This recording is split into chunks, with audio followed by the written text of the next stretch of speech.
দুই হাত প্রসারিত করা এক যুবকের চিতিয়ে দেয়া বুকে একের পর এক লেগেছে গুলি। রাজপথেই মৃত্যুর কোলে ঢলে পড়েন রংপুর বেগম রোকেয়া বিশ্ববিদ্যালয়ের শিক্ষার্থী আবু সাঈদ। সামাজিক যোগাযোগ মাধ্যমে ছড়িয়ে পড়া এই ভিডিওতে কেঁপে ওঠে কোটি মানুষের হৃদয়, ভিজেছে চোখ।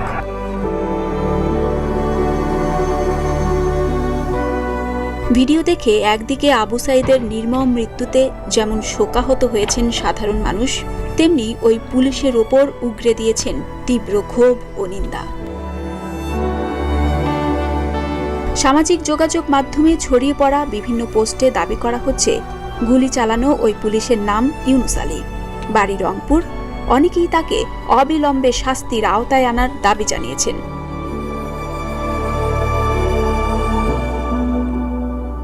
আবু সাঈদের মৃত্যুতে আবেগঘন পোস্টে ভরে উঠেছে সামাজিক মাধ্যম। জাহান সুলতানা নামের একজন লিখেছেন, আবু সাঈদ বুক পেতে দাঁড়িয়েছিল।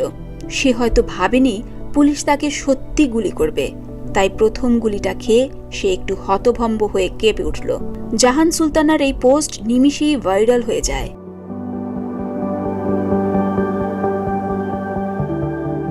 সাংবাদিক জয় মামুন এক পোস্টে লিখেছেন, আবু সাঈদকে গুলি করে মারার ভিডিওটা দেখার পর থেকে মাথার ভেতরে সব বোধ ভোঁতা হয়ে আছে। বারবার মনে হচ্ছে আবু সাঈদ তো আমার সন্তানও হতে পারত, সে তো আমারই সন্তানের মতো, বিশ্ববিদ্যালয়ের শিক্ষার্থী।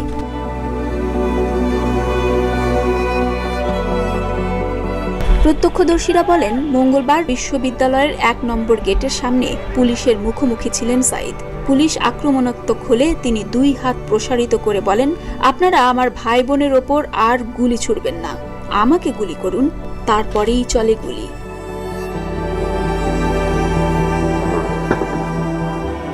প্রথম রাউন্ডে আহত হয়েও আবার সাঈদ বুক চিতিয়ে দাঁড়ান।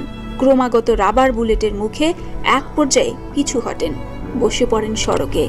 একসময় আন্দোলনকারী একজন দৌড়ে এসে তাকে ধরে নিয়ে যান।